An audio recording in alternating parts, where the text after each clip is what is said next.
Happy opening day for baseball. I'm doing this video on Thursday. It's airing on Friday, but I'm doing it on opening day for baseball, and baseball is back. So if you're happy with that, give us a thumbs up. Here you go. So last week, we exposed a grading scandal that really shook up our comment section. And over 250 collectors, they dropped their stories, their opinions, and even some real anger that they have faced by trying to get things graded. But here's the thing, the scandal, that was just a tip of the iceberg, because the hobby, it just isn't facing bad actors. It's stuck in a full-blown grading war. We've got PSA still grading millions of cards a year. We have SGC, which is making big moves quietly. And then we have Tag trying to bring AI into the mix. And Beckett is just really like existing. So today I'm trying to break down it all and the grading landscape in 2025. The good, I guess you could say the bad, and even what you need to know before sending in your next card. As we know, PSA, they still dominate the entire market. But is their trust slipping?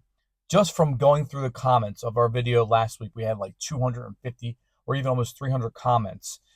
Going through the comments, most of the comments were, I sent these cards in, they weren't damaged at all, and they were centered and blah, and this and that, and got back a 7 grade, got back an 8 grade. I think the trust is slipping. I think PSA is looking at more of the bulk who sends bulk in and making that turnaround a lot faster, but also getting better cards in return. Whereas you might send one card in yourself, or 2 cards, or 3 cards, and it might be a different story. I mean, I told you my story about sending in my Otani card, and that thing was like pristine. I pulled it right out of the pack. There wasn't any corners bent. The centering was fine. It wasn't like scratched on the front or the back, and it was like pristine. So I'm thinking I'm going to get like a 9 or a 10, and then I got like an 8 back. I'm like, what the heck? So that's happening to a lot of collectors around the country, and but they are still dominating the market. I mean, PSA graded over, I think, like 14 million cards in 2024, and that's making up the majority of all the sports cards that are getting graded. They make bulk submission easier than ever, especially through like group subs and things like that. But the turnaround, they still average about 30 to 45 days. When I did it, it was literally 4 months when I got mine back. So it was almost 120 days for just I sent in one card. Maybe sending in bulk cards is a lot faster. I figured just sending in one card, I'll get it back real fast in a few weeks, and it was 4 months later.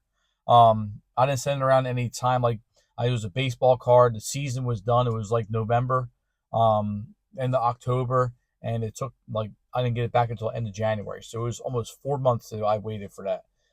There's a lot of upcharges that PSA does. It's a huge frustration point for a lot of you guys and for me as well.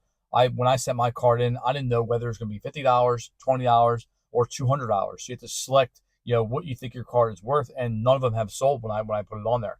So I was thinking it was going to be like a $200 card, so I had to pay extra fees for it. And it's a huge frustration point for collectors. I mean, some collectors send in like a $20 card, get a PSA 10, and they suddenly owe $100 on this card, and it's just crazy that I don't think that it should be geared towards that. I think it's like you send in one card and you get it back, and that's the grade, and that's how much it is. It's like one just set price. There shouldn't be a set price for a more expensive card. I mean, it's the same. It's cardboard. You know what I'm saying? So it's not any special card that's happening, and you're not doing anything special to grade it. Maybe autos, but everything else should be reasonably priced and a stabilized price, whereas you're not varying in price for different things happening, right? There's multiple threads on blowout forums and Reddit. They continue to show that gem mint 10s with off centering, soft corners, scratches, and they're still getting mint 10s. And a lot of you sent me emails that I checked, and I checked your card, and it's like that card is like a 10 or at least a 9.5, and you're getting like 7s back. Like, I don't understand it. So the trust is slipping. The PSA premium on resale, it still exists, but some are questioning like whether it's worth it or not. So, where is the info why you got that grade? So like, I threw that in there to talk about because, I got my grade back, and it was like, okay, here you go, nothing, right? Here you go, have fun. Here's your 8th grade. Like, why was it an 8? Was there corners? Was tell me what happened with the card. There should be some transparency that's going on with these things, especially if you're spending $40, $50 for a card and waiting 4 months for it. I mean, at least give me the decency of sending it back and saying, oh, you got this wrong with it, and you got this wrong with it, and I'll be like, okay, well, I can see that. There's nothing. It's like, you got nothing, right? So, like, you're paying for that PSA label, but are you still getting PSA level quality? That's the big thing that you know, um, everybody's up in arms with. So again, if you're watching this video for the first time, if you haven't seen the old video from last week, make sure you check it out.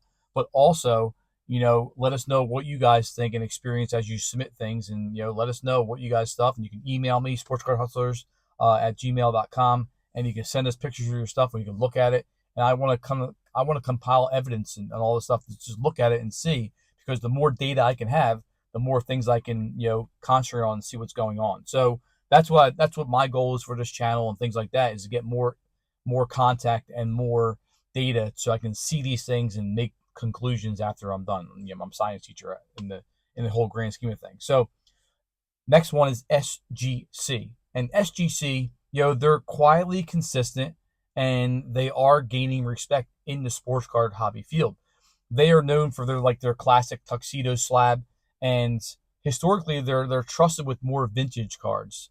And with more vintage cards, they're about $15, $18 in bulk pricing, so they're a lot cheaper than PSA, and you have a fast turnaround. I mean, some people that I've talked to have gotten back between 10 and 14 business days. So you're looking at a couple weeks versus like a couple months, versus PSA. And there's no upcharges. There's no upcharges for major wins or for even casual collectors. So, which is a good thing. In 2023, 2024, SGC partnered with Topps Bowman, their first look programs, and that added a lot of legitimacy towards their overall company. So it was a big thing. In 2025, they're doubling down on the mid-tier collector, so which is a good thing, because that gives us more consistency, and they're not really playing games. So it's a good thing that they're doing that. And the only thing is with SGC is the resale values, they are still below PSA or even ultra modern cards. But they are catching up. I've been looking at it in vintage and looking at it on eBay and things like that when it's sold.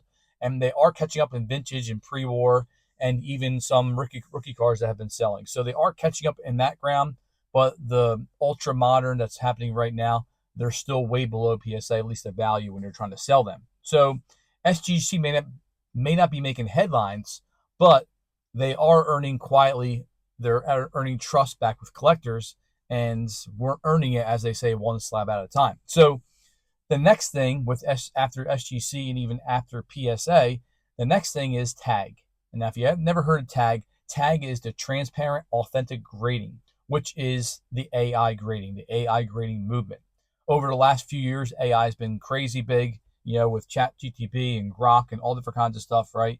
And AI is getting even more as the years go past. So as we get into 2026, 2027, 2030, 2035, I believe you're going to see AI do a lot of things that we didn't think were possible in 2025 or even 2020, or whatever that could be. So Tag markets itself as the first tech grading company, and cards are scanned and then they are graded with algorithms, not humans. So I want to hear your thoughts before I even get into this, right? You can pause this video, send us a message in the comments, right?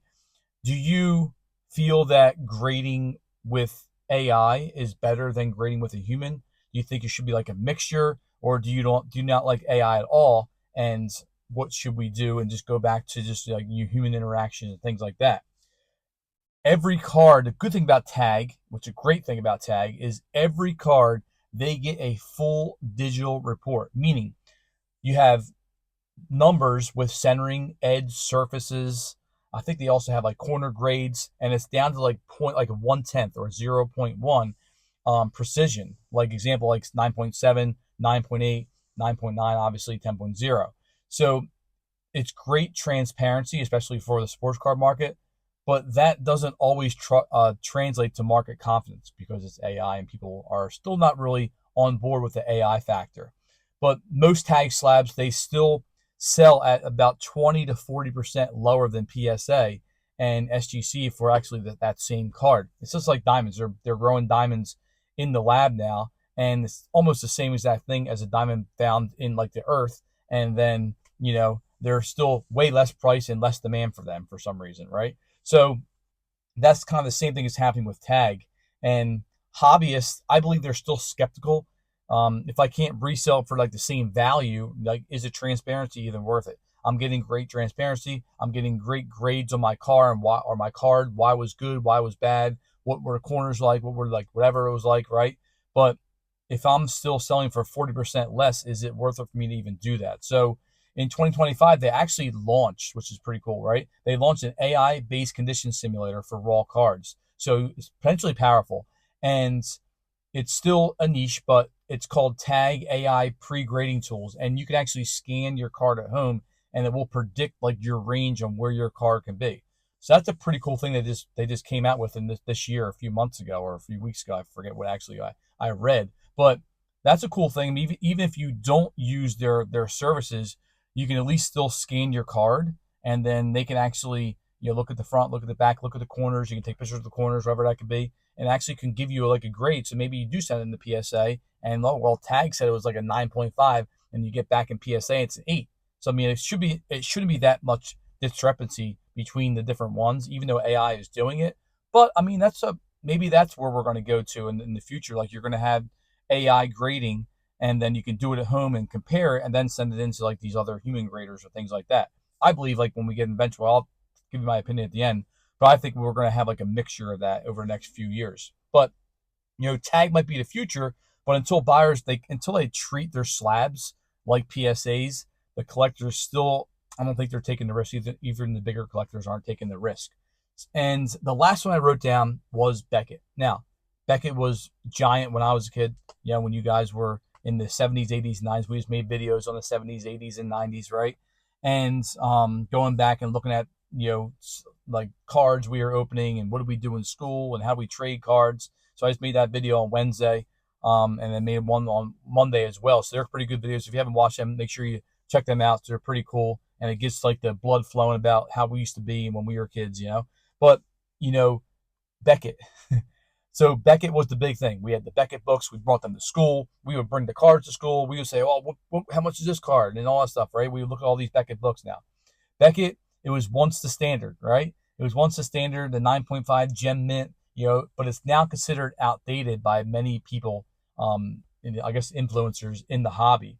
Their label, they've redesigned their label, trying to redesign their brands. So they redesigned their label in 2023, and it was like a PR disaster, and they had a lot of backlash. So then they kind of reversed it, but the damage was done after they did that. And for Beckett, turnaround times, they vary widely. I have a couple of Beckett, graded cards I just bought like in, a hobby shop and things like that. Their turnaround times vary widely, and customer service is very inconsistent when you're trying to contact them and things like that. And even the resale value, that has tanked on 9.5s unless it's like really, really ultra high end, like a Skeens or things like that, But, Beckett BGS, right? It still holds weight in the super premium world. So people are still using that for super premium, high end Bowman, NT, flawless, etc., like that, and those premium cars that you're trying to get. So it does hold some weight there, but most collectors, it's fallen really out of the rotation, for entirely for trying to collect these things. So I mean, it used to be the king, and now it's just another option that no one's really picking at all. So it's unfortunate that we grew up with Beckett and we had all the Beckett books and things like that, and now they kind of fall off by the wayside. So what is the real problem? The real problem, I believe, is there's no grading standard. Okay, so it's like pitching with no strike zone. Okay, well, this is a ball, this is a strike. So what is a ball and strike, right? So there's no grading, there's no universal definition of a 10. Like, there is nothing written down that saying, okay, this is a 10, this is a 9, this is whatever, right? What passes at PSA might fall at SGC or might fall at tag, and vice versa. So, I mean, there's no universal grading standard that they're using. And this leads to like endless cracking and resubbing like your slabs and your cards. And one card you can send into PSA and get an 8, and then send it into tag and get a 9, and then send it into Beckett and get whatever, right? And one card could be 3 different slabs in 6 months, right? And different grades. So there's no grading that they use that's consistent, and that's a big problem, right? Some grading scales are 1 to 10. Others use half points. Some are subgrades. So now tag, it's going down to like the 0.1 precision. So they're getting more precise with their grading. But the only problem is there's a lot of lack of accountability, and that fuels the perception that grading is really a gamble and not a service. And that's why a lot of people are losing faith in all this stuff. So as a result, we're seeing some collectors that just go raw only, and they're not putting in grades. And there's, especially with vintage and PC cards. I mean, a lot of you in the comments from our last video last week, a lot of you are saying, I have all these vintage cards and I have all this stuff, but like, and I want to grade them, but am I going to send them into the actual, you know, PR, BGS, or am I going to send it into PSA or tag or whatever, right? And then have them get like a 6th grade out, they're worth less if I just keep them as raw. So I mean, it's a lot of uncertainty in the market right now, and that's like the grading war we're experiencing now. But I think, my opinion, I think that in the future you're going to have like a mixture of like an AI grading and then have like a human check it, or vice versa. Probably the human's going to be like on the back ends. At least if I'm running a company, that's what kind of I would do. And then have like the AI start and then grade it and then have a human check it and things like that. And I think that would be the best case scenario, because then you can compare. I mean, you can have multiple humans do it, but then it's taking longer. AI can do it in seconds. So I mean, as AI grows and as technology gets better and better and better, they always say technology is exponential. So as that gets better and better and better, you might see that in the future, and that's what Tag's trying to do. But Tags is all grading and all digital and all just like AI. I think there has to be like a mixture that might come to play, and maybe PSA will start that, whatever. Okay, so my question to you is, so who do you trust in 2025? Are you still loyal to PSA? Are you trying out SGC? Is Tags tech excitement is that exciting for you? Or do you think it's just hype? And what about Beckett? Like, how about, are they still in the game, do you think? Or are we witnessing like the slow fade of a super giant, And, let me know what you guys think in the comments. And if you missed last week's grading scandal video, it's linked in the description. I'll put it on here actually too, so you can actually click on it and see it. But we appreciate you guys watching. I wanted to kind of update you on what's going on. And I don't really like grading at the whole entire time, right? I don't like grading, not the whole entire time, but I don't like really grading that's happening now. So I'm not really grading any cards. And I'm sure a lot of you are like that too. But if you are grading, who are you using? Let us know what you guys think and how you're getting stuff back, how long it's taking you to get back, all that crazy stuff. We love how you guys write books in the comments. I read every one of them and comment back to everyone. At least I try to. And that's what this channel is about. So I really appreciate you guys doing that. So thanks for watching. And remember, a grade is just a number unless you're paying for the label. Do it for Dale.